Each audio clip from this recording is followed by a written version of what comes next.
Fisika loper. Aduh, apa yang nyebutnya ya? Gede banget fisika loper. Ya pokoknya bagi kalian yang mau menyelesaikan soal fisika dan masih bingung gimana cara nyelesainya, yuk kita nih. Kita kumpul di sini dan kita bahas bareng-bareng. Nah, di sini ada salah satu soal, ini adalah soal UTBK, soal tryout ya sebenarnya, soal tryout UTBK untuk materi listrik dinamis. Nah, coba kita sambil remind lagi apa yang ada di soal ini. Sebuah pipa logam memiliki radius luar 1 cm. Nah, kita coba tulis RL-nya adalah 1 cm dan radius dalamnya adalah 0,5 cm. Yang mana radius kawat dalamnya atau pipa dalamnya ini terbuat dari bahan yang resistivitasnya adalah Rho. Nah, Rho-nya di sini adalah sebesar Rho. Resistansi antara kedua ujung pipa berongga itu adalah 2 ohm. Berarti menghasilkan hambatan sebesar 2 ohm nih, kedua di antara kedua pipa. Kemudian rongga pipa itu diisi penuh dengan bahan yang resistivitasnya 3 Rho. Berarti yang pipa dalam diganti ya. Hambatan jenisnya menjadi 3 Rho. Nih, ini Rho 2. 3 Rho. Maka berapakah resistansi pipa bersama bahan pengisinya? Yang kedua. Nah, gimana cara nyelesainya? Mungkin di sini ada baiknya kita gambar dulu bentuk kawatnya. Ya, sederhananya seperti inilah ya. Kita coba buat ada kawat luar dan kawat dalam. Kemudian kita diminta untuk menentukan resistansinya. Tapi sebelumnya kita ngerjainnya mau pakai rumus yang mana nih?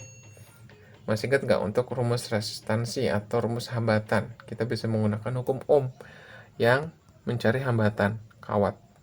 R sama dengan Rho atau hambatan jenis dikali dengan panjang kawatnya dibagi dengan luas penampangnya. Nah, karena di sini ada 2 kawat, mula-mula kita cari dulu yang luar ya. Yang luar nih. Terus Rho-nya kan Rho aja, panjangnya ya alias kita L aja ya, karena nggak disebutkan. Kemudian luas penampangnya, yang jadi masalah adalah luas penampang, karena di sini dia ada 2 kawat nih. Jadi mana nih daerah luas penampang yang dimaksud? Nah, daerah luas penampang yang dimaksud adalah daerah sini nih, ya kan? Nih, daerah yang diarsir warna kuning. So, bagaimana cara mencarinya? Nah, jadi cara nyarinya kita bisa menggunakan hukum Ohm yang nyari hambatan kawat. Tapi sebelumnya kita tentukan dulu nih luasnya. Luas kawat yang akan kita pakai berarti adalah luas kawat yang luar dikurang dengan luas kawat yang dalam, ya enggak? Ya kan? Yang luar dikurang luas kawat yang dalam, sehingga dapatlah daerah yang diarsir warna kuning, dimana bentuknya ini adalah lingkaran. So kita menggunakan rumus luas lingkaran pi r l kuadrat dikurang pi r d kuadrat, atau pi nya kita keluarkan sehingga rl kuadrat min rd kuadrat, alias pi dalam kurung 1 kuadrat min setengah kuadrat, ya kan? Pi 1 kuadrat 1 dikurang setengah kuadrat berarti 1/4. Nah, berarti luas yang akan kita gunakan adalah 1 dikurang 1/4 berarti 3/4 pi. Nah, jadi luas penampang yang akan kita pakai untuk kawat yang di luar adalah 3/4 pi nih. So, kita masukkan ke rumus R-nya. R sama dengan Rho L per 3/4 pi. Ya kan? Kalau kita sederhanakan jadinya 4 pi per 3 ya enggak dikali Rho L. Nah, ini adalah kawat yang luar. Kemudian kita bisa mengerjakan untuk hambatan yang ada pada kawat yang dalam. Kawat yang dalam berarti ini ya. Nih daerahnya nih, berarti radiusnya jari-jarinya adalah setengah senti. So, kita bisa menggunakan rumus yang sama untuk bisa menentukan hambatan pada kawat yang di dalam. Berarti R dalam sama dengan Rho L per A. Nah, kalau ini A-nya udah jelas ya. Daerahnya di situ, sehingga Rho dikali di sini daerahnya apa namanya? hambatan jenisnya sudah diisi dengan hambatan jenis yang baru.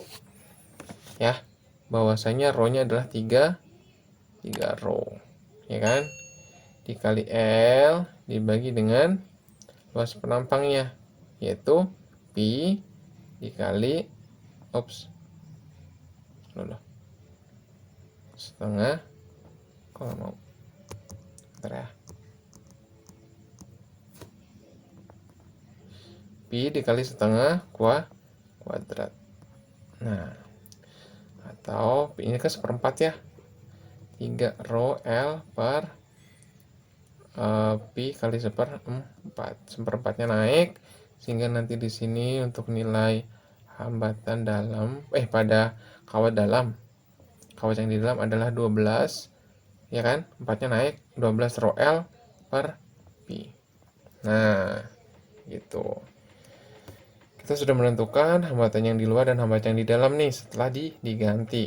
Gitu, yang diganti kan cuma kawat yang dalam kan, yang kawat daerah, kawat yang di luar kan nggak diganti. Nah, kalau misalkan kita mau lihat lagi di sini bahwasanya ada 2 hambatan nih. Hambatan kawat yang di luar dengan hambatan kawat yang di dalam. Kan susunannya atas bawah gini ya. Kalau susunannya atas bawah gini berarti kita harus menggabungkannya dulu dengan menggunakan susunan paralel gitu. So, kita tentukan dulu nih hambatan totalnya. Hambatan totalnya kawat berarti hambatan luarnya ditambah dengan hambatan dalamnya. Nah, 1/4/3 pi row L. Bener nggak? Coba. Aduh, kok lupa. 4/3. Oh, sorry. Salah ini ya. Aku benerin. Nah, ini pi-nya di bawah. Oke. Berarti nilainya adalah 4 row per 3 pi gitu ya. Sorry. Kemudian yang ini benar ya. So, kita tuliskan 4 row L per 3 pi, ya kan? Ditambah dengan 1 yang dalam. Ini hambatan dalam. 12 row L per pi. Nah, pi-nya naik nih. Jadinya pi, yang ini 3 pi per 4 row L plus pi per 12 row L. Nah, setelah itu barulah kita samakan penyebutnya. Jadi 12 row L. Ini 3 kali 3 9 pi ditambah dengan pi.